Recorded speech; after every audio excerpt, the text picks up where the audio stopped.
the best way to walk to prevent falling. Is there a way to walk that actually can prevent falls? For seniors, for people over the age of 65, statistics tell us that there's a 1 in 4 chance of falling each year that you're alive. So walking in a way that can prevent falls is really important to keeping you mobile and independent. There are many problems that can cause someone to fall that occur with walking.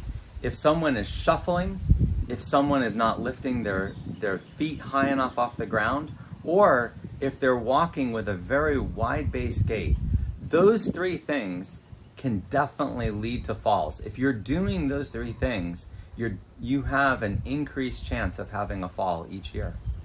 So to understand those 3 problems, we need to look first at what a normal walking pattern looks like. So when you watch someone walking normally, you're going to notice a lot of things.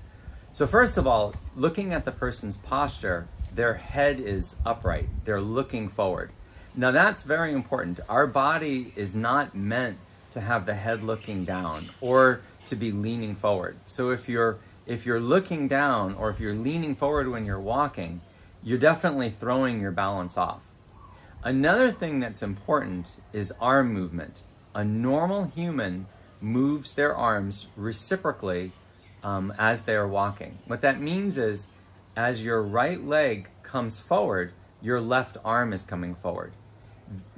People that don't move their arms, or who move their arms out of sequence, or if someone's carrying something, you're interfering with that arm movement. So why is that arm movement important? Is because that's how the body, when it's walking upright, counterbalances what the leg is doing. When your leg is moving forward, it actually throws your balance off. So your arm on the other side is moving to counteract that movement. And so that arm movement increases your balance. So one way that a lot of people can actually reduce their chance of falling is to get back in the habit of allowing their arms to move reciprocally as they're walking.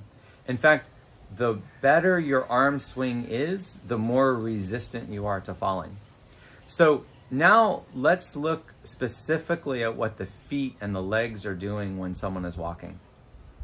When someone walks, we differentiate it into 2 phases.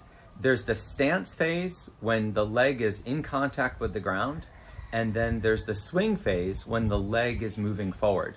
The way we walk is one foot has to be in contact with the ground while the other foot is moving. And that's different than running. In running, one foot is in contact with the ground, then both feet are off the ground, and then another foot is in contact with the ground. So walking is distinguished by when one foot is always in contact with the ground while you're moving forward. So the first part of the stance phase is when the foot first comes in contact with the ground, and that's called heel strike. So in a normal person, the heel strike occurs with the heel being the first point of contact. So the first big problem that people have that result in falling is they're not contacting the ground with their heel first. Instead, their toe is hitting first. So that toe strike is also called shuffling.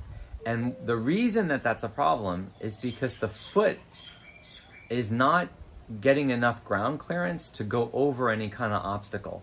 So if there's something in the way and you're hitting with your toe first, you're going to trip over it. The way you prevent tripping is to hit with your heel first, and then the foot comes down over whatever is in front of you, and it's a lot less likely that you'll stumble or trip on something.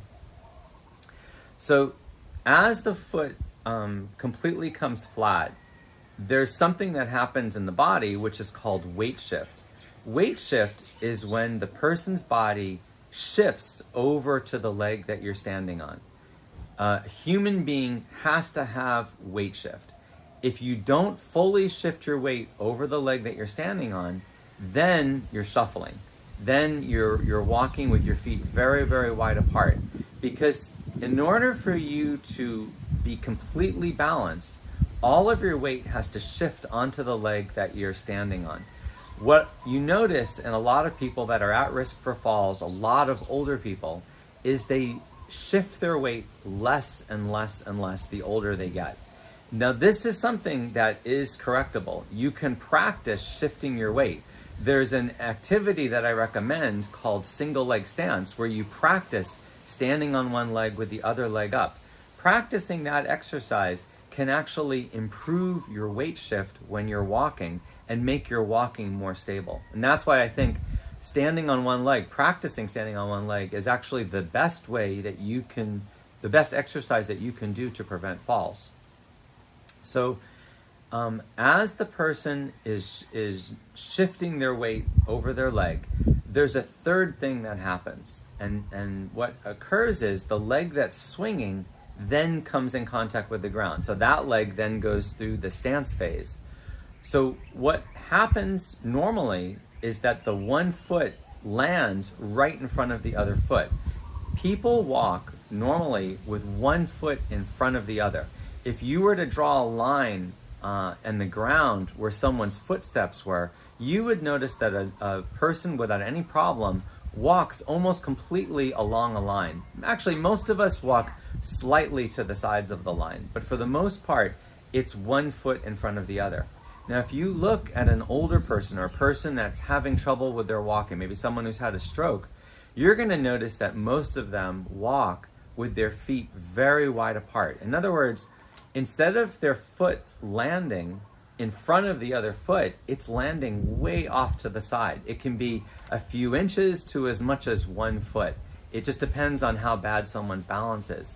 Now, people do that because they feel unsteady, but actually, by doing that, by walking with 1 foot off to one side, they're actually making themselves more unsteady and much more likely to fall. Why is that?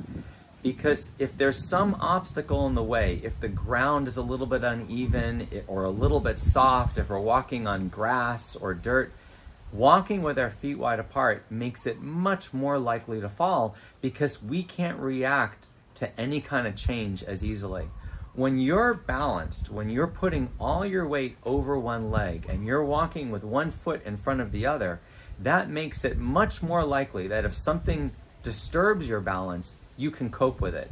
So the reason that people fall that don't walk with their 1 foot in front of the other is because they're not ready for any kind of change.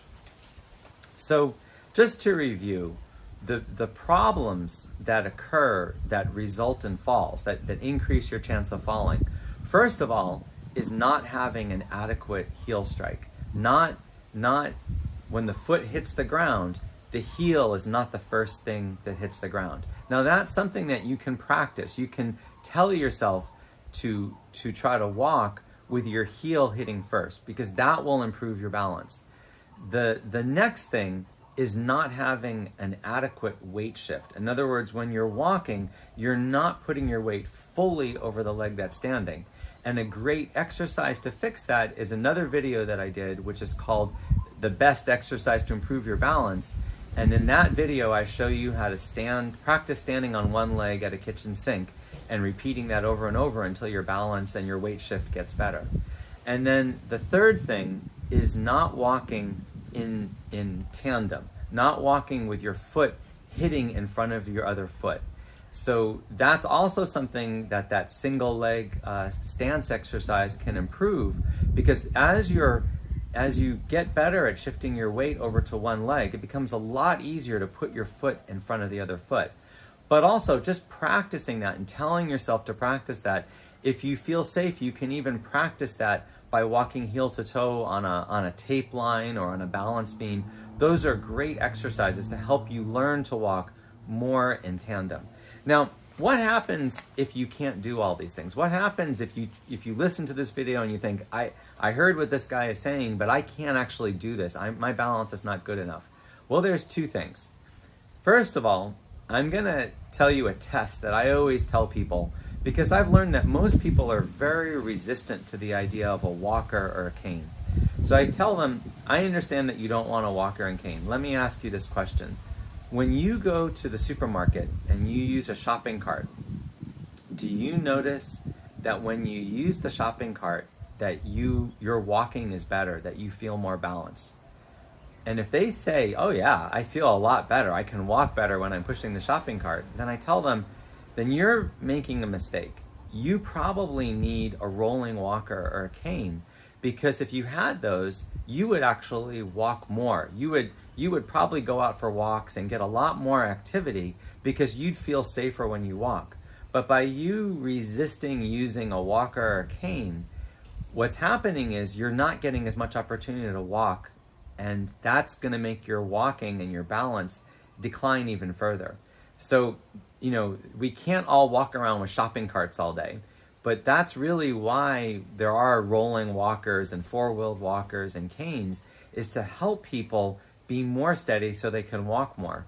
One way I always tell my clients to think about it is, I know most of them don't want to use a walker, but I say, this can be just temporary. If right now, maybe you're only walking a few hundred feet a day because you're afraid of falling or because you are falling. So if you get a rolling walker or a three-wheeled walker or a four-wheeled walker, and you start going for a walk of a mile every single day, in just a few weeks, your balance is going to be so much better. Your endurance, your strength, and your balance will be so much better that you probably won't need the walker anymore and you can get rid of it. The big problem that people have is that they basically stop doing any activity. Inactivity is what causes balance and walking to decline the fastest.